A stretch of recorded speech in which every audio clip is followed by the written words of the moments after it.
Assalamualaikum. I welcome you back for the class 9 science fundamental unit. As we were talking about the cell has three prominent parts. I said the main part was the important part is nucleus, then comes the cytoplasm and the cell membrane. We were talking about the cell membrane or the plasma membrane, that is what? Diffusion or the osmosis. We were talking about the diffusion or the osmosis. Now here, this is the outer part. I have just taken the structure. This is not the exact structure, but just to understand how it contains. Now a cell, think this is a cell. Okay, in a cell, this is the outer medium and this is the cytoplasm. This jelly-like structure is the cytoplasm. This line is nothing but the cell membrane. The outside is the cell wall. Now, the movement of water molecules from outside to inside, right? Or from inside to outside is known as diffusion, right? In this also, there are three things. Now, if I take any animal cell or the plant cell into a solution of sugar or salt, what happens? If the medium surrounding the cell has a higher water concentration than the cell, meaning that the outside solution is very dilute, the cell will gain water by osmosis. Such a solution is known as hypotonic solution. Means the outside it is higher concentration and than the cell. The cell is lower concentration. Here the medium is higher concentration. Then what is happening? The cell will gain the water and it swells up. It will be swelling. That type of diffusion is known as hypotonic solution. Okay. Then comes the second, isotonic solution, where the medium and the cell has exactly the same concentration. That is, if the medium has exactly the same water concentration as the cell, there will be no net movement of water across the cell membrane. Such a solution is known as isotonic solution. Water crosses the cell membrane in both directions, but the amount going in is the same as the amount going out. So there is no overall movement of water. The cell will stay the same size. In the first case, the cell will swell up, that is hypotonic solution. In the second, the cell will not change the size because both the side the movement is same. Therefore, it is isotonic solution. Then comes the hypertonic solution. What happens here? If the medium has a lower concentration of water than the cell, meaning that it is very concentrated solution, the cell will lose water by osmosis. Such solution is known as a hypertonic solution. Water crosses the cell membrane in both the direction, but this time more water leaves the cell than enters it. Therefore, the cell will shrink.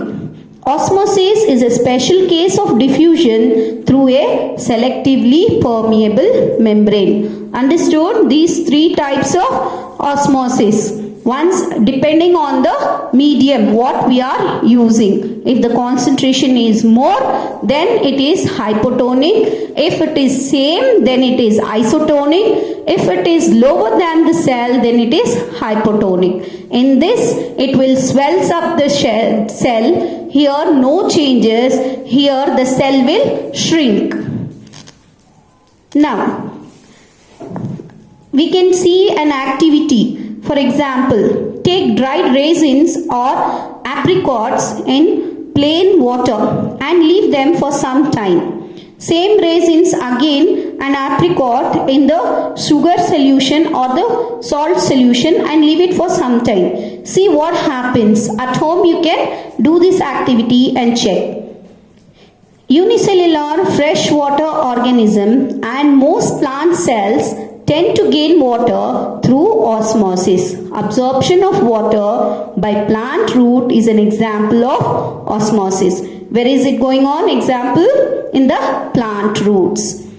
The cell also obtains nutrition from its environment. Similarly, not only the water, now the cells are obtaining nutrition. Different molecules move in and out of the cell through a type of transport requiring use of energy.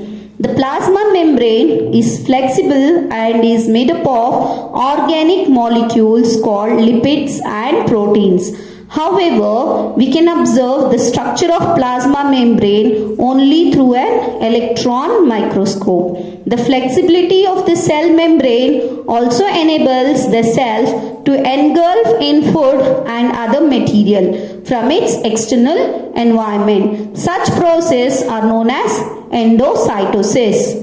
Here, endocytosis is nothing but what enables the cell to engulf in food and other materials from its external environment.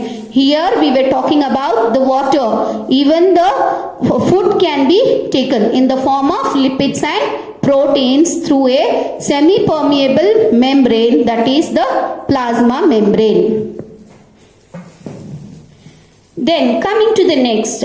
Here the outer covering, I have drawn one more line, which is the cell wall. The cell wall is present mostly in plants. It is not present in animals.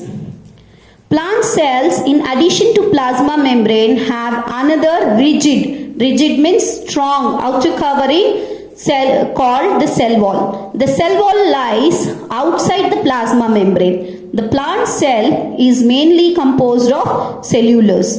Cellulose is a complex substance and provides structural strength to plants. Because of this part, the plants are stronger than the animals. You cannot hit the plant because of this cell wall. Cell wall is nothing but the bark of the tree. When a living plant cell loses water through osmosis, there is shrinkage or contraction of the content of the cell away from the cell wall. This phenomena is known as plasmolysis. What is plasmolysis? The movement of water, contraction of contents of the cell away from the cell wall is known as plasmolysis. It appears that only living cells and not dead cells are able to absorb water by osmosis. From this we can say only living cell can perform diffusion or osmosis. Dead cells cannot perform osmosis or diffusion. Cell walls permit the cell of plants, fungi and bacteria to withstand very dilute external media without bursting, that is hypotonic. In such media, the cells tend to take up water by osmosis. The cell swells, building up pressure against the cell wall. The wall exerts an equal pressure against the swollen cell because of their walls. Such cells can withstand much greater changes in the surrounding medium than the animal cell. Thank you. Okay, after this, draw figure 5.1, 5.2 and 5.3 in your classwork and try to do the activity 5.4 at home.